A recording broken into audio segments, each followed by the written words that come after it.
In this video, I want to talk to you about the written conversation, which you'll try out during the writing portion of the tutoring frame next week. Last week, you used a picture as a prompt for your student, and this week we'll try the written conversation. The written conversation is an authentic mode of writing where you and your student are having a conversation. You're writing back and forth to find out more about each other, writing for a specific purpose, for a specific audience.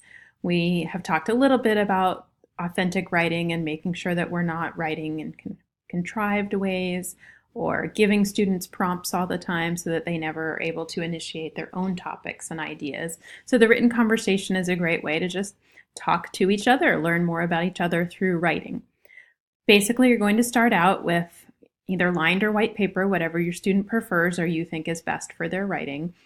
You're going to ask them to write something to you and let them know that you'll write back. Give them time to write, then ask them to read what they wrote. That is really important. You want students to be able to reread their own writing, and it's good practice for their fluency to be able to reread their writing to you. If the student is really reluctant, you can start the conversation. I would always encourage you to write about some shared experience that we all have. For example, what did you eat for breakfast? What did you eat for lunch today? What did you do at recess? You want to use a topic that they will definitely have something to say about. You're going to write back and forth as long as the conversation keeps going or until you feel like you've used about the 10 minutes of the writing portion of the tutoring frame. I would encourage you to also read your writing to them because you may be modeling vocabulary that they may not be able to decode on their own. So basically you'll write back and forth, each reading what you wrote to each other, taking time to write a response. If they ask you for spelling, try to prompt them for stretching out the sounds. For example, in this written conversation that's here in the image, you can see the student first wrote how many people in your family you have. And the tutor wrote back, I have one older brother, two younger brothers, and my mom and dad. How many people are in your family?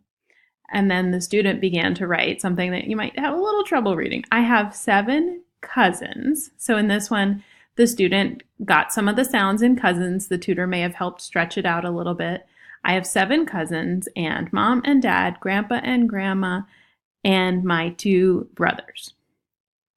The tutor wrote back, do all of these people live at your house?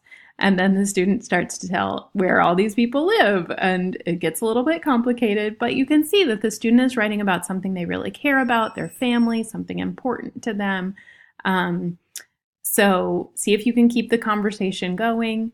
You'll be watching for how they initiate. Are they hesitant to try spelling words that they are not familiar with? Are they having trouble coming up with ideas? And just that'll be part of your observation and reflections in this tutoring. If you don't already have a special notebook or like a pad, you could bring something like that next week. It might be motivating for your student. If they're having trouble understanding the purpose or what this kind of writing is, you might want to let them know that it's kind of like texting, but unlike texting, we'll want them to use complete sentences and accurate spelling wherever possible. So I hope you enjoy trying the written conversation next week, and we will talk more about how it went in class following the tutoring session.